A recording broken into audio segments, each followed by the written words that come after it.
Jerry, Marcelino, welcome to Not Another Press Release.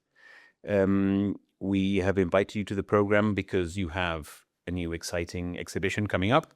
But before we get into that, I would like to talk a little bit about the life of the archivist. And we were just discussing this right now. The archivist, to me, because I've done a lot of work in the archives. As you know, I used to be a documentary filmmaker, so documentary filmmakers go to archives all the time, and they research and they go through papers, and it feels like a little sort of oasis where there's a different kind of pace where you can really sort of concentrate, give a little time and attention to things that in the outside world, you can't really have that luxury. Everything feels more rushed, everything feels more stressful. So I'd like you guys to tell me a little bit about that what it's like, the life of the archivist, what it's like working there.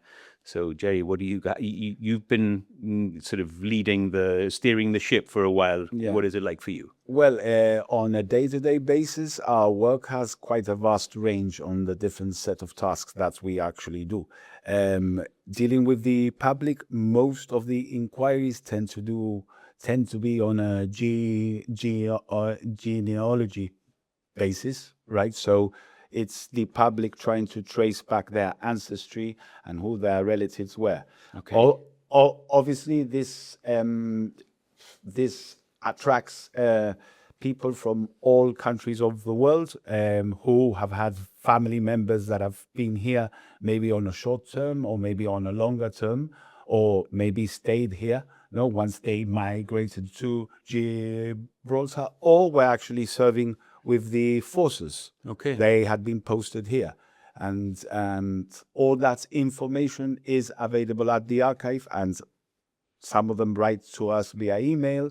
They actually write to us physically in a letter form. Wow. Or they just make a telephone conversation and just explain to us what they are trying to seek out. And then obviously we pick it up from there. Then my team, Marcelino, Owen, Julian, and Eva, what they do is they conduct research on whatever respective collection it may be. If it's military-based, they will check on the few military records that we have, because most of the genealogical information we have in the archive is more focused on the civilian population of Gibraltar. And this is a kind of a manual job? Have you guys managed to digitize all of this information? A little bit of everything. There are still some records which are in physical form, right? That is because some of them are in sort of a delicate state. So it would be quite risky to actually submit them through the digitization process. Okay. And then other records, obviously, they have been digitized. So it makes the searching process a lot quicker, a lot more faster, and a lot easier, with the OCR. So it's a combination of everything, and it obviously depends on the individual as such and what his trajectory has been throughout, Okay. So he could appear on various different records or various different collections. And what does it entail? So the listeners kind of have an idea. You're just going through these old files, sort of sheet by sheet. So sometimes we're using as our scanner, which is quite an expensive scanner called the Book Eye. It's made by a German company, and the digitization process involves scanning, sitting and pressing a button, scanning these documents and turning the pages. There's apparently more and more, there's things like robots that can turn the pages, but apparently they tear the pages. Absolutely. And so we still do this manually. And then it involves also looking into boxes, looking into special custom-made boxes that we have that fit on the shelf exactly. And we look into those boxes for various different documents and records that could be related to the research or the genealogy of the person in question. So very time-consuming work, I imagine. Absolutely. Yeah, it's a detailed environment. You have to be into the details because people might be looking for something very specific, which is what we try and do and what we try and give back to the public.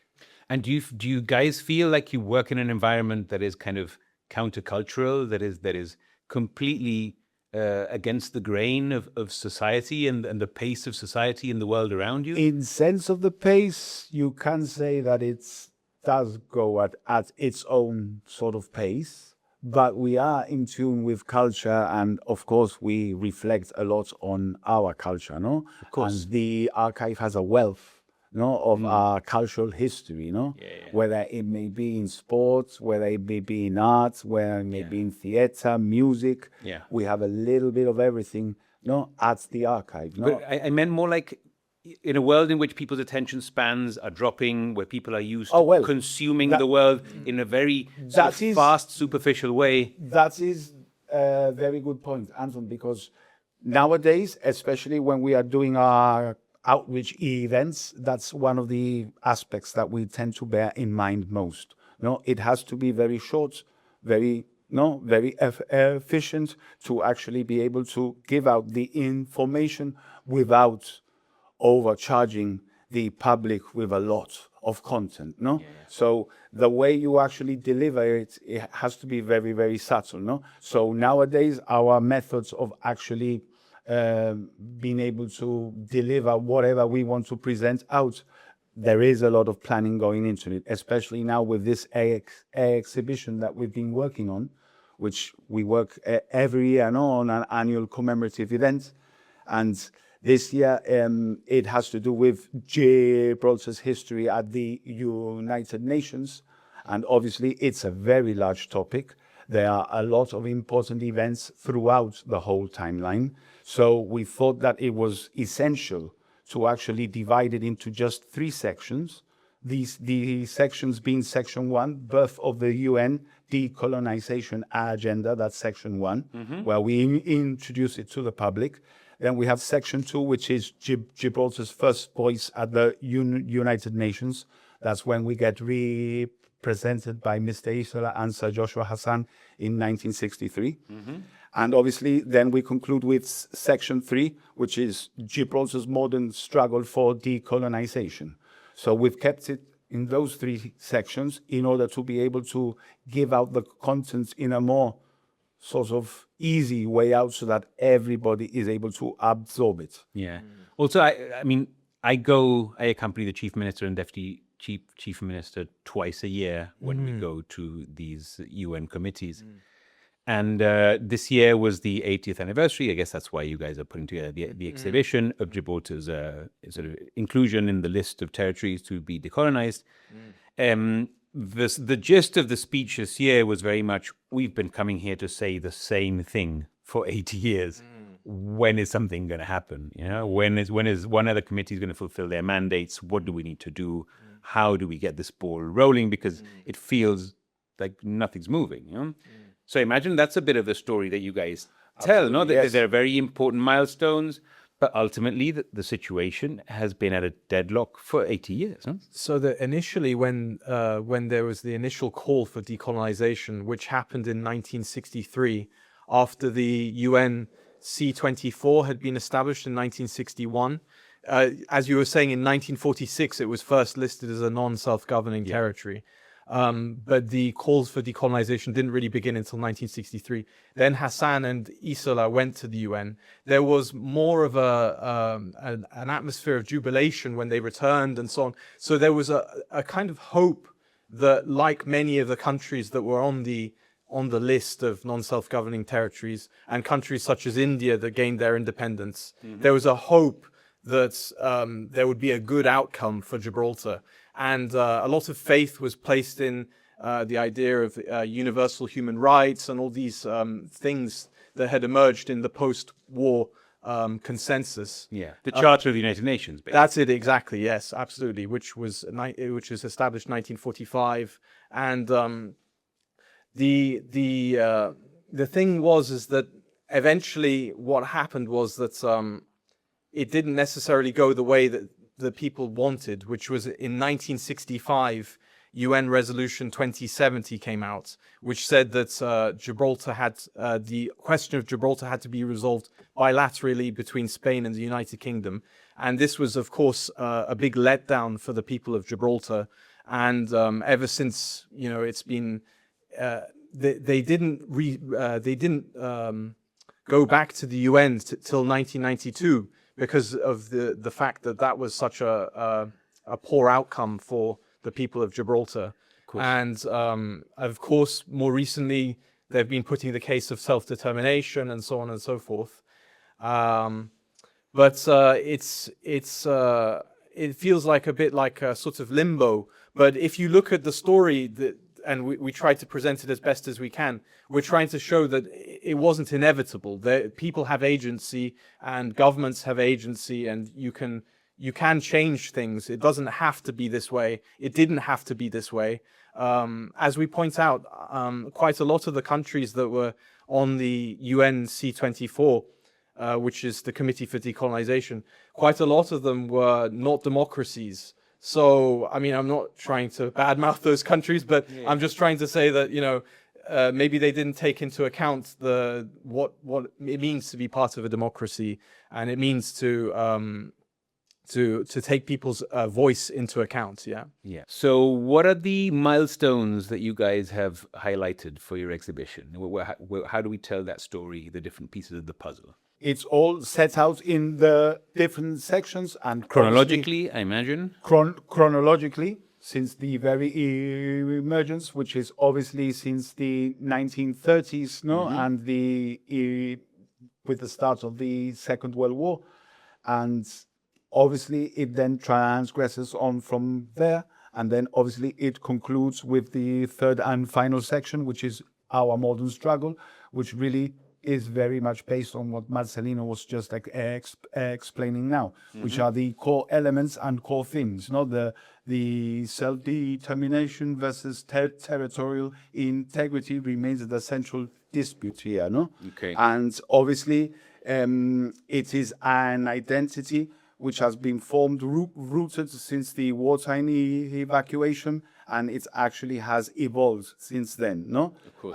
And it was not until the year 2000 when a fourth option was actually proposed, which is a bespoke discussion, which is specifically focused on us, on Gibraltar. So yeah, initially Hassan and Isola wanted free association, which was a type of free association with Britain. But then later on, after 1965 and UN Resolution 2070, which said that the talks had to be bilateral, you had the emergence of the Integration with Britain Party. And they kind of wanted integration with the British state, similar to what's happened with the French state. A lot of the French overseas territories were integrated into the French state, and that's how they overcame their colonial identity, and they're effectively part of the metropolitan state of France. And it's a very different relationship. But unfortunately, the 1976 Hattersley Memorandum ruled out integration with the British state. So there may be some discussion about whether there could be a devolved integration or a different kind of integration. Yeah. But that's part of the reason why Gibraltar is in the position it's in today. But really, the beginnings, to a certain degree, we begin with the evacuation, because the minister with the responsibility of the archive, Joseph Garcia, wrote a book on the identity of the Gibraltarians. And in that book, he begins with the evacuation, which is a very formative event for local identity. And it really made Gibraltarians feel a distinct people from the British and the Spanish. And it rooted Gibraltarians in their home, because they were sent so far away. And it really changed everyone's mindsets in that sense. It's formative for identity, I think that the issue of identity, I think, is a sort of illustrative of the wider issue, which is that in the 80 years that Gibraltar has been in this list, Gibraltar has changed. It's evolved massively. To make the same claim now that was being made 80 years ago no longer makes sense. And the identity of a people is a fundamental piece of the puzzle if you look at it from the perspective of international law. Like, only peoples can demand the right to self-determination. So all of this thing has been in constant flux. And much like everything to do with international law, rather than a rigid sort of system of rules, it's some semblance of a system of rules which are sort of um, oh, I guess, determined by the reality, the politics, the balances of power, all of these things that kind of really have a very, very important impact on these outcomes. And this has also changed massively. Have you guys tried to somehow reflect the political side of things and the less legalistic and formalistic side of things? So that's really interesting because there's a professor, Jamie Trinidad, who goes frequently. He's a University of Cambridge professor who goes frequently to the UN. I'm sure you know him. Yes.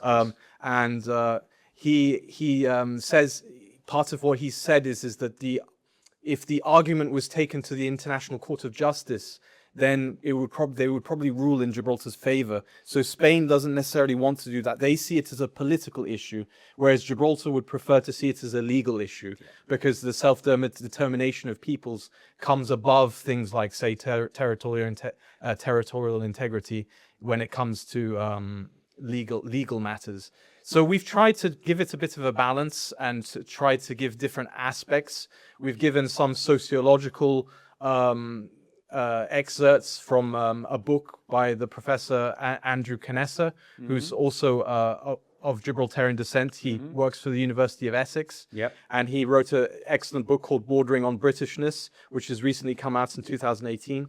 It has oral histories, and we've used things like that, which is, for instance, a work of political sociology, but we've also used, for instance, history books and different sources to make it an all-encompassing exhibition where there's something for everyone, hopefully. It's not too focused on one subject in particular, because when you look at it, you start to realize that there's loads of different angles that you could take with this.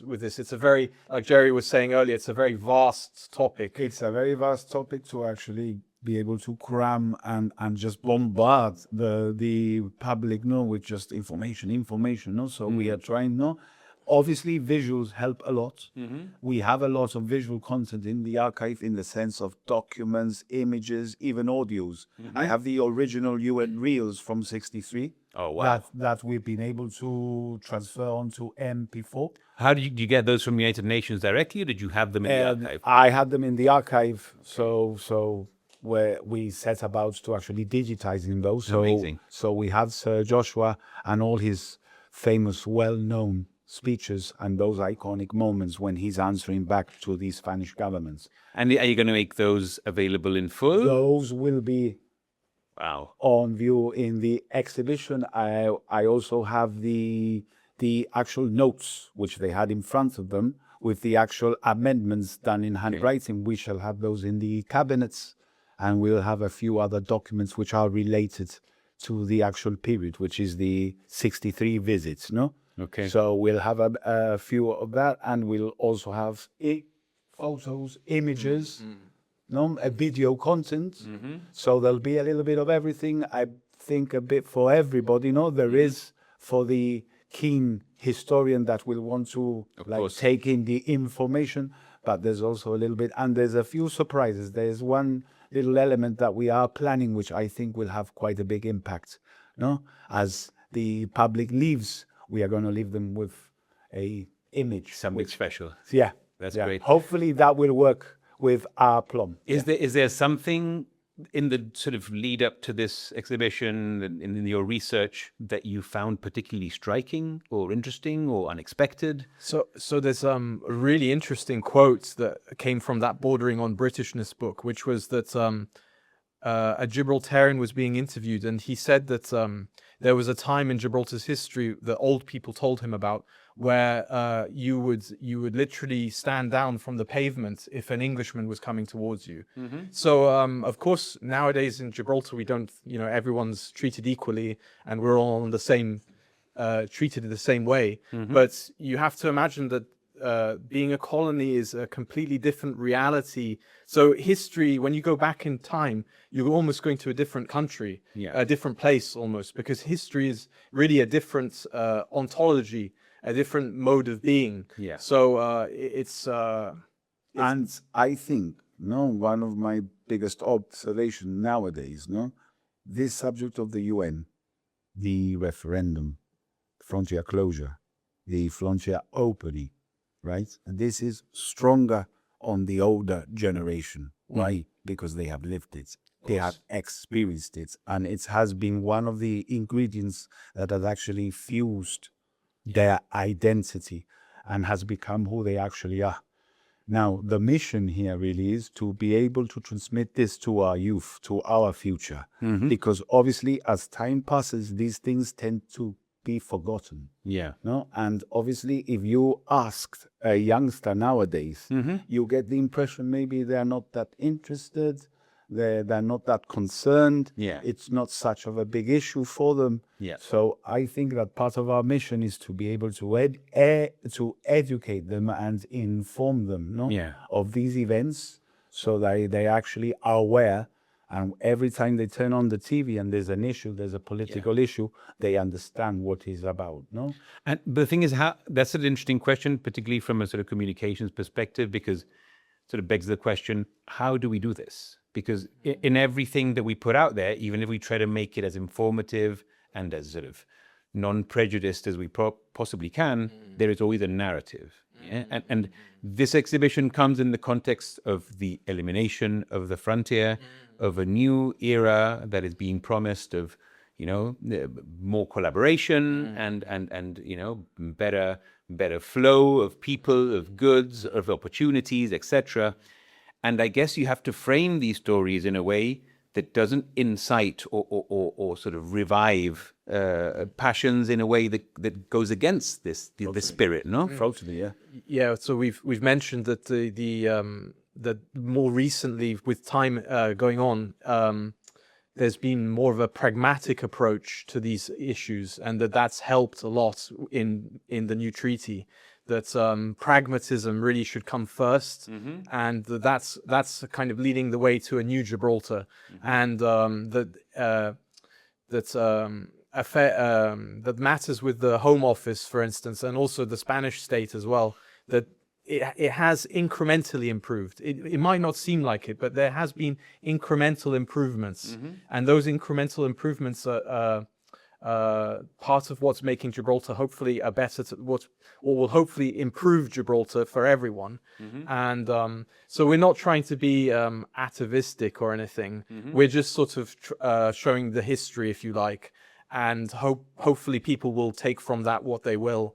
But it's everyone's history, even if there's, for instance, people who are of Gibraltarian Spanish descent. You know, it's also their history as well. It belongs to everyone. It's not exclusive to any single person or so on and so forth. Yeah.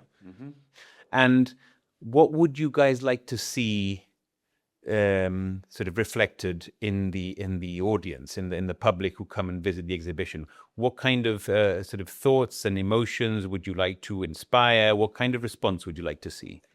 Well, usually when we do our outreach events, we want to cause a reaction, but it's a good reaction. It's a reaction that provokes discussion, excitement, and that's one of the features we have. Which I fingers crossed, once people actually see it, that will provoke that sort of discussion, because they will recognize and they will like connect with it, and they will be like, it will have that nostalgic effect and factor, no, with them, and that will provoke discussion. You remember when, and you remember just by looking at that image, no, or just looking at that picture, no, that will trigger off. No? And you think it would be a very good sort of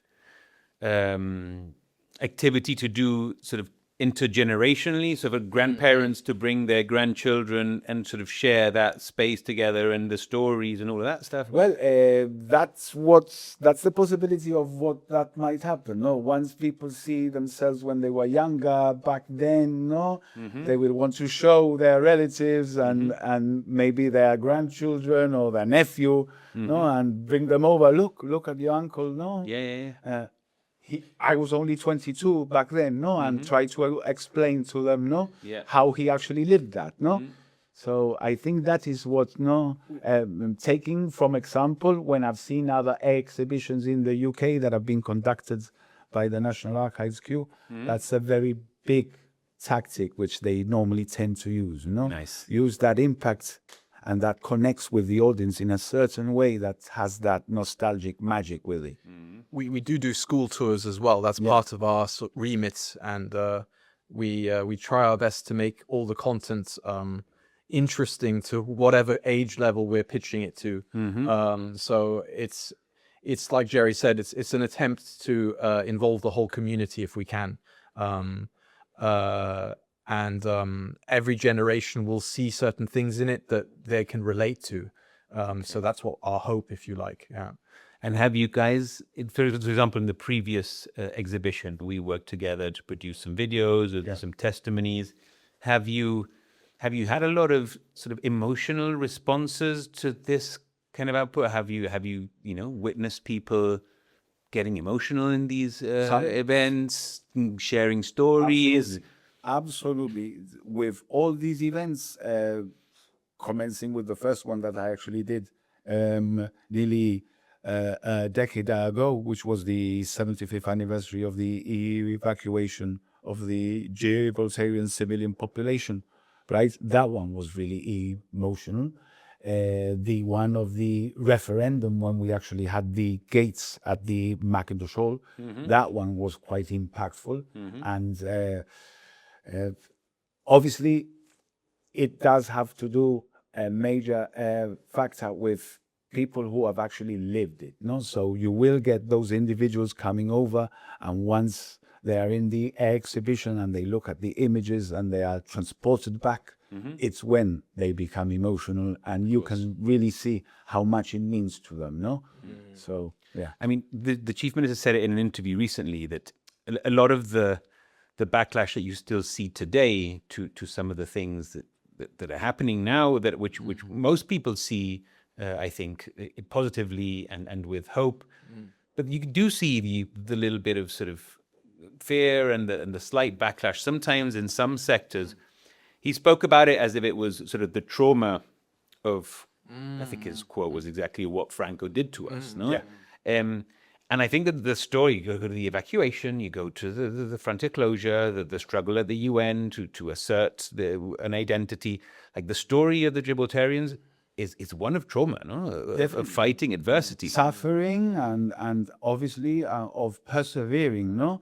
And especially like you mentioned, that Franco era, no? And that siege mentality when the frontier was shut, no? And his intention was to suffocate us economically, no?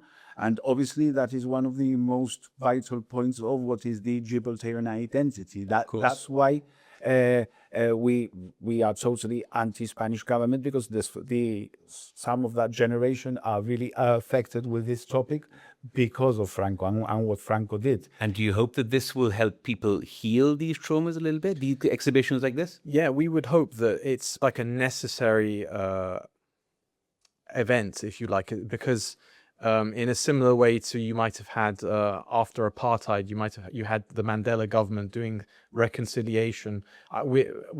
It's not as ambitious as that, of course, but we're trying to sort of bring out these topics that we think are important and unearth them, and we hope that through that people will come to terms with them as well. And that's part of the reason why we do these exhibitions as well.